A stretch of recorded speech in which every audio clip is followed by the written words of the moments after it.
मेरा नाम राहुल वर्मा है और मैं इस डिपार्टमेंट में यानी कि सपोर्ट इंडिया डेवलपमेंट प्रोग्राम के एक फ्रेंचाइजी डिपार्टमेंट है, उस फ्रेंचाइजी डिपार्टमेंट को मैं ओन करता हूँ।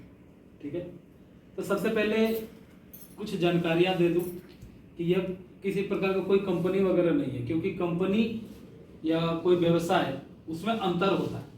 हम लोग एक संस्था है जिसको एनजीओ कहा जाता है, राइट। तो सबसे पहले ये समझते हैं कि कंपनी क्या चीज है और एनजीओ क्या चीज है। पहले इस मिथ और इस भ्रम को पहले तोड़ना और जानना, उसके बीच के फर्क को समझना जरूरी है। ठीक है, कोई अगर कंपनी होती है तो वो कंपनी चलता है प्रॉफिट और लॉस पे, कि कोई अगर व्यवसाय अपना अगर चला रहा है तो क्यों चलाएगा, कोई अगर दुकान अपना खोला है तो क्यों खोलेगा। वो इसीलिए खोलता है कि वो अपना व्यवसाय को कर पाए, ताकि उस व्यवसाय को करने से उसको लाभ हो। सही है, क्योंकि लाभ होगा तभी तो वो अपना दुकान रोज खोलेगा। और अगर वो रोज दुकान खोल रहा है लेकिन उसको लॉस होता जा रहा है, क्या वो लगातार फिर दुकान खोलेगा? नहीं, वो तो अपना दुकान कहीं ना कहीं बंद करेगा, क्योंकि वो अपना प्रॉफिट के लिए काम कर रहा है। और उस दुकान का, उस व्यवसाय का एक मालिक होता है कि नहीं? क्योंकि उसी का हक है उस पूरे प्रॉफिट को लेने का। अब व्यवसाय को चलाने के लिए यानी कंपनी को लिए दो माध्यम है। पहला ट्रेडिशनल तरीके से कि दुकान के माध्यम से, होलसेलर के माध्यम से, सीएनएफ एजेंट के माध्यम से, है कि नहीं? वहां से एक चेन बनता हुआ आता है कि कंपनी से बना, कंपनी ने फिर भेजा सीएनएफ एजेंट वगैरह को भेजा, वहां से होलसेलर को गया, होलसेलर से रिटेलर को गया और फिर आम ग्राहक तक पहुंचता है वो सामान।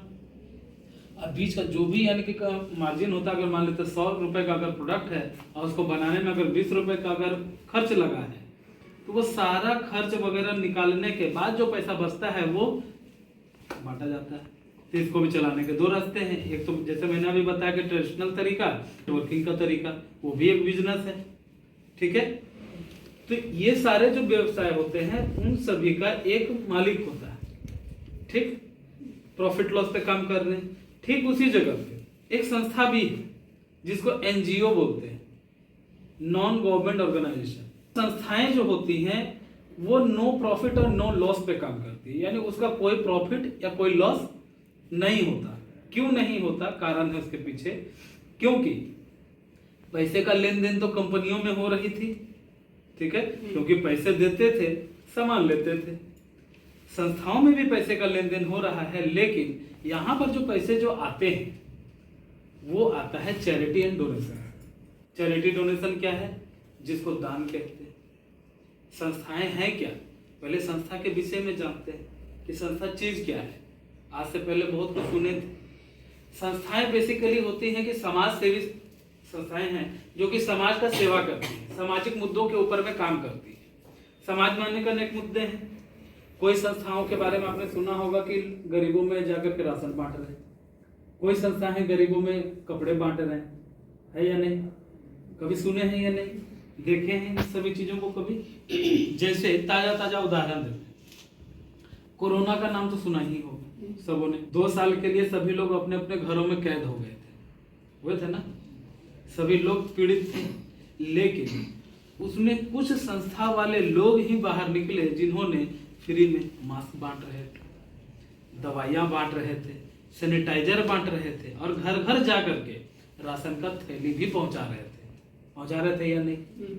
है ना? ये सब कौन कर रहे थे? ये सब कर रहे थे कोई न कोई संस्था वाले। क्या उसके बदले में हम उनको कोई पैसे देते थे? नहीं। क्यों? क्योंकि वो समाज की सेवा कर रहे हैं। ठीक है, ये सभी जिम्मेदारियां किनकी थी? लोगों की मदद करने की जिम्मेदारी किसकी थी? सरकार की थी। लेकिन सरकार का क्या इतना है कि वो हर घर जा जा करके काम कर पाए, सबकी हालत को देख पाए? इसीलिए संस्थाएं आगे बढ़ती हैं और सरकार का भी मदद करती है कि कोई बात नहीं है, हम जन जन तक जा जा करके उनकी हम मदद करेंगे, है कि नहीं? अब इतने सारे जो सामान वो जो डिस्ट्रीब्यूट कर रहे थे, जो बांट रहे थे, क्या इन सबों को खरीदने में क्या पैसे नहीं लगते होंगे? राशन इतना बांटा गया, क्या राशन खरीदने में पैसा नहीं लगा? दवाइयां बांट रहे थे, क्या उसमें पैसे नहीं लगे? सैनिटाइजर बांट रहे थे, मास्क बांट रहे थे, क्या पैसे नहीं लगे? सब में पैसे लगे, लेकिन वो पैसा आया कहाँ? जी नहीं, क्योंकि संस्था जो होती है वो दान लेती है। अब दान का कोई एक दायरा नहीं होता, तो सबसे दान लिया जाता है।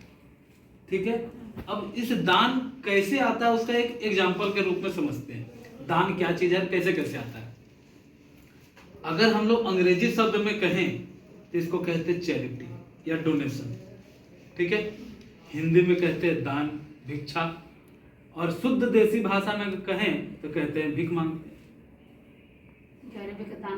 दान करते हैं या भीख मांगते हैं, बात तो एक ही है, बस एक शब्द का चुनाव जो है वो अलग अलग होता है ना। अब यहाँ पे समझते हैं, अभी हम लोग जैसे कि एक त्योहार है हम लोग जिसको दुर्गा पूजा कहते हैं, बहुत सारे ऐसे ऐसे त्योहार है, लेकिन एक बेसिक एग्जांपल लेते हैं कि दुर्गा पूजा है। अब दुर्गा पूजा का पंडाल का जब आयोजन होता है, वहां पे जो मेला का जो आयोजन होता है, क्या कोई व्यक्ति यह कह सकता है कि सिर्फ मेरे ही पैसे से ये सब कुछ हो रहा है? नहीं, कोई नहीं। क्यों? क्योंकि उस आयोजन में हर व्यक्ति अपने सुविधा अनुसार, अपने इच्छा अनुसार वो दान करता है। कोई 100 रुपए, कोई 50 रुपए, कोई 1000, तो कोई 10,000, कोई लाख, तो कोई कुछ, है कि नहीं? ये होता है दान, सबसे दान लिया गया। ठीक, अब जो दान वाले पैसे को जो मैनेज करता है उसके लिए कमेटी बनाई जाती है, जैसे जन कल्याण समिति होता है, एक एग्जांपल ले रहे हैं। तो वैसे ही एक कमेटी वाले भी वहां पे दान करते हैं, यानी कि उन सभी लोगों के पैसों को एक जगह इकट्ठा करके तब उस प्रयोजन को आयोजन किया जाता है कि नहीं? ये हो गया दान। ठीक है, तो लोगों से या फिर बाकी जगहों से जहां से भी दान आता है, जितना दान आया उतना बांट दिया गया। इसीलिए यहाँ पर कोई प्रॉफिट या कोई लॉस नहीं होता। अगर मान लेते हैं 1000 रुपया अगर दान में आया तो 1000 रुपया बांट देंगे, लाख रुपया बांटना आया दान में तो लाख रुपया बांटेंगे, नहीं आया तो नहीं बांटे। ठीक है, यहाँ पे कोई मालिक नहीं है कि कोई यहाँ से प्रॉफिट होगा और उसको झोला भर करके लेके जाएगा। किसी का हक यहाँ के उस प्रॉफिट वाले पैसे पर नहीं है, क्योंकि प्रॉफिट है ही नहीं। ठीक है, अब हम लोग समझते हैं कि संस्था, कंपनी के विषय में तो जाने कि कंपनियां होती है प्रॉफिट लॉस को रन करने के लिए, और संस्थाएं नो प्रॉफिट नो लॉस है। अब बात करते हैं, जब प्रॉफिट या लॉस है ही नहीं तो फिर पैसा आ कहां से रहा है, कैसे आता है संस्था में पैसे? क्योंकि मेजर फंडा तो यही है कि पैसे किधर से आते हैं। समझिए, यहाँ पे कंपनियां जो होती हैं उसके पास में एक रास्ते है पैसा आने और जाने का, क्योंकि वह अपना सामान को बना रहा है, वो अपना सामान बेचेगा तभी उसको प्रॉफिट या लॉस होगा। और कोई दूसरा रास्ता है क्या उसके पास में पैसे लाने के लिए? कोई रास्ता नहीं है। संस्थाएं जो है अनेक रास्तों से दान मांगती हैं, चंदा इकट्ठा करती हैं। जैसे मुख्यतः 5 से 6 जरिया है। पहला जरिया कि मेंबरशिप होता है। मेंबरशिप क्या चीज है कि अब जब दाखिला लेते हैं तो दाखिला लेने के लिए भी कुछ हम लोग वहां पे डोनेट करते हैं या फिर हम एडमिशन फीस देते हैं। ठीक उसी प्रकार से जैसे स्कूल और कॉलेज होते हैं। ठीक है, सभी के यहाँ पे बच्चे होंगे, हमारे बच्चे स्कूलों में पढ़ने के लिए भी जाते हैं या नहीं जाते? जाते हैं ना। अब स्कूल में क्या कराया जा रहा है? वहां पे पढ़ाया जा रहा है, सिखाया जा रहा है, ताकि हम अपने जीवन में कुछ अच्छा हम कर पाए, चाहे डॉक्टर बने, चाहे इंजीनियर बने, जो भी बने, वो वहां से हमारे बच्चों का नींव रखा जाता है शिक्षा का। वहीं से तो सब कुछ शुरुआत होता है ना। अब जब हम अपने बच्चों का एडमिशन वहां पे कराते हैं तो क्या एडमिशन में हम वहां पे फीस देते हैं या नहीं? फीस देते हैं। अब हर दिन हम अपने बच्चों को स्कूल भेजते हैं कि बेटा जाओ, जाकर के पढ़ाई करो, क्योंकि जब तक पढ़ोगे नहीं, सीखोगे नहीं, तो आगे चल करके एक अच्छे इंसान आप कैसे बनोगे, कोई अच्छा एक प्रोफेशन में आप कैसे जाओगे, है ना। हर दिन भेजते हैं, महीना पूरा होता है, उसके बाद फिर क्या करते हैं, स्कूल में महीने का फीस भी देते हैं। देते हैं या नहीं देते हैं? देते ही हैं। यह प्रक्रिया हर दिन, हर महीने चलता है। जब पूरा साल बीत जाता है, बच्चे का एग्जाम वगैरह सब कुछ हो जाता है, हमारा बच्चा वहां से पढ़ाई पूरा करके जब स्कूल से निकलता है, अब हम आप लोगों से पूछते हैं, बताइए स्कूल की तरफ से क्या क्या मिलता है? साल भर तो हमने वहां एडमिशन फीस एक बार दिया, हर महीने हमने मंथली फीस भी दिया, अंत में क्या मिलता है? क्लास प्रमोशन और रिजल्ट मिला, सर्टिफिकेट मिला, हमने जो पैसे दिए उसके बदले में क्या मिला? शिक्षा मिला बच्चों को, 3, उसके बाद और क्या मिला? बच्चे के ब्रेन के विकास, वो तो शिक्षा में ही आया, क्योंकि हम उन्होंने अपना क्वालिटी जो भी पढ़ाना था उन्होंने पढ़ा दिया। इसके अलावा और कुछ? एक गार्जियन का जीवन भर का मोटा कमाई जो है वो स्कूल कॉलेजों में इन्वेस्ट होता है कि नहीं? किस चीज के लिए? कि बच्चे का विकास हो, उनको शिक्षा प्राप्त हो। सही है। इसके अलावा और कुछ मिलता है क्या? नहीं। उन्होंने अपना काम कर दिया, आपने पैसे दिए, उसके बदले में उन्होंने आपको शिक्षा दे दिया, बात खत्म। इसके अलावा और कुछ है क्या? कुछ भी नहीं है। ये प्रक्रिया आज से नहीं, सालों से चलती आ रही है। ठीक है। समाज में अनेकों मुद्दे होते हैं, हर मुद्दे के ऊपर में अलग अलग संस्थाएं काम कर रही हैं। ये एग्जाम्पल को याद रखिएगा, आगे इससे संबंधित और भी बहुत सारे प्रश्न आएंगे, इससे कोरिलेट करके समझने का चेष्टा करिएगा, बताएंगे आगे। ये उदाहरण हमने क्यों दिया। समाज में अनेकों मुद्दे हैं। कोई संस्थाएं हैं जो कि गरीबों को खाना खिलाने का काम कर रही है, कोई संस्था है जो कि कपड़े बांट रही है, कोई संस्था है जो अनाथ बच्चों को, क्योंकि वो बच्चे जो हैं हमारे ही समाज का पार्ट है कि नहीं? हम लोग बहुत लकी हैं कि हमारे माता पिता हैं, लेकिन ऐसे भी कुछ बच्चे हैं जिनके माता पिता नहीं हैं, लेकिन है तो हमारे ही समाज का। हम लोग अपने परिवार में रहते हैं तो पारिवारिक जिम्मेदारी तो है, लेकिन एक समाज में भी हम लोग रहते हैं, तो उस पर समाज को भी बेहतर बनाने का भी जिम्मेदारी किसके ऊपर है? हम ही आप लोगों के ऊपर में है कि हमारा समाज भी अच्छा बने। तो वो बच्चे कहाँ जाते हैं? बच्चों का भी देखरेख करने के लिए एक संस्था का गठन किया जाता है, और वह संस्था भी अनाथ आश्रम चलाती है, जहाँ पे 150 बच्चे रहते हैं। उनका भी खाना पीना, पढ़ाई लिखाई, सब कुछ का व्यवस्था वहाँ पे किया जाता है, हाँ या ना? ऐसे ही बहुत सारे बूढ़े बुजुर्ग वगैरह भी होते हैं जो कि या तो स्वयं इच्छा से या फिर परिवार के दबाव के वजह से उनको अपना घर छोड़ करके एक वृद्धाश्रम में रहना पड़ता है, होता है या नहीं?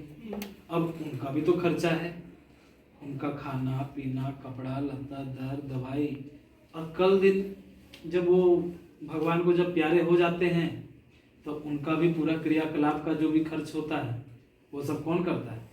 वृद्धाश्रम वाले ही करते हैं।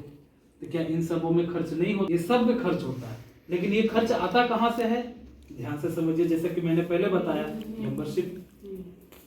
दूसरा क्या चीज है कि यहाँ पर होता है कि क्राउड फंडिंग। क्राउड फंडिंग क्या है? यानी कि आम जनता से भी फंडिंग लिया गया। तीसरा होता है गवर्नमेंट फंडिंग, सरकार भी मदद करती, क्योंकि इन सबों की जिम्मेदारी किसकी है? पूरे समाज को अच्छा रखने का, पूरे शहर को, पूरे राज्य को अच्छा रखने का जिम्मेदारी किसका है? सरकार का है। लेकिन सरकार कहां तक पहुंचेगी? इसलिए सरकार और संस्थाएं दोनों दोस्त बन करके मिल करके काम करते हैं, ठीक है? इसलिए सरकार कहती है भाई कि आप भी मेरा मदद कर रहे हो, तो सरकार भी संस्थाओं का मदद करती है, वो भी फंडिंग करती है, ठीक है?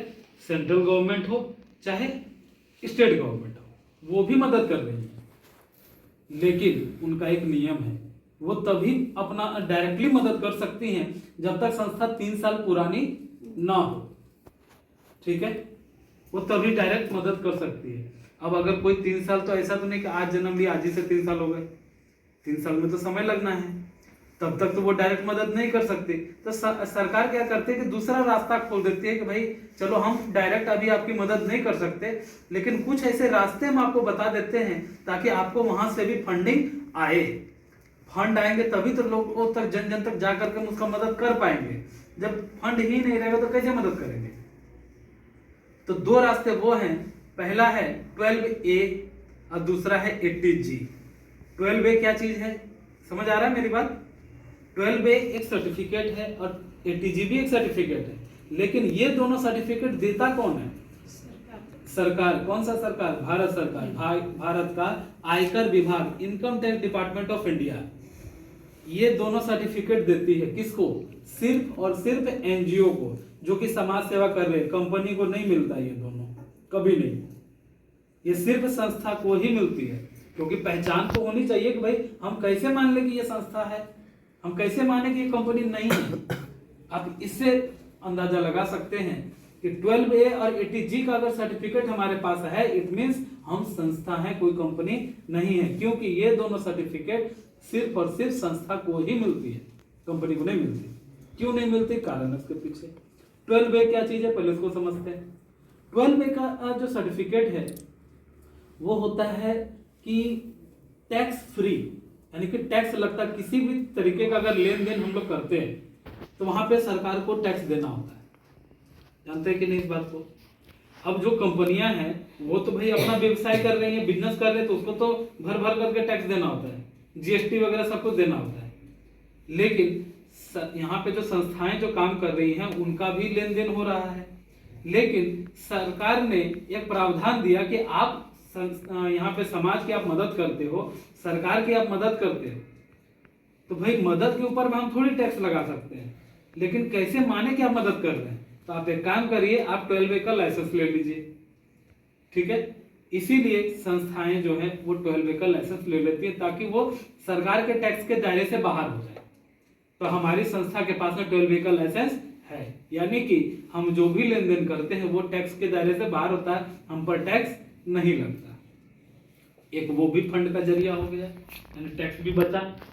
दूसरा होता है 80G। 80G क्या चीज है, जो कि टैक्स पेयर लोग हैं, जो करोड़पति लोग हैं, जो कि साल में टैक्स भरते हैं सरकार को। तो बहुत सारे लोग चाहते भी हैं कि भाई मेरा टैक्स का पैसा बच जाए, हमको उतना ना देना पड़े।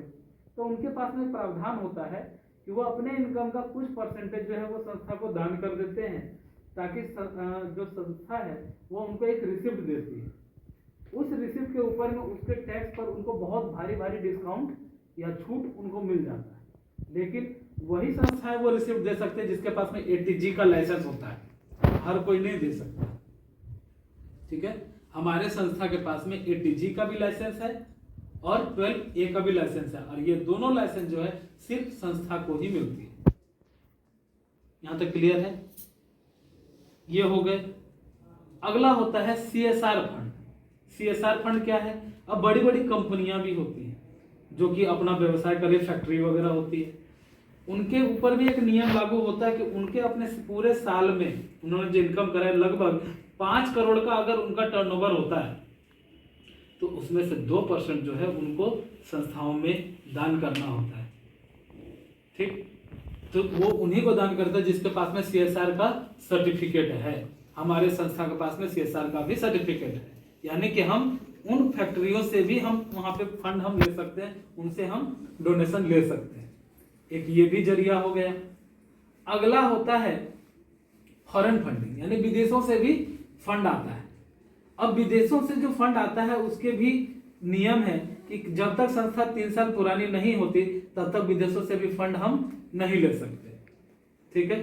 तो जब अब विदेश से कैसा फंड आता है, जैसे कि आप यहाँ पे बगल में देखते होंगे मिशनरी स्कूल होते हैं, जैसे एजी चर्च स्कूल वगैरह है, गिरजाघर है ना। आप मस्जिद दे सकते हैं, मंदिर दे सकते हैं, उसमें पादरी रहते हैं गिरजाघर में, मौलवी साहब रहते हैं आपके मदरसों में, पुजारी जी रहते हैं मंदिर में। तो इन सब का सैलरी है, उनका देख रेखाव है, पूरा मंदिर का इंफ्रास्ट्रक्चर, ये सब इतना इतना कहाँ से बनता है, ये सब विदेशी फंड ही होते हैं जो कि उनको प्राप्त होते हैं, ठीक है।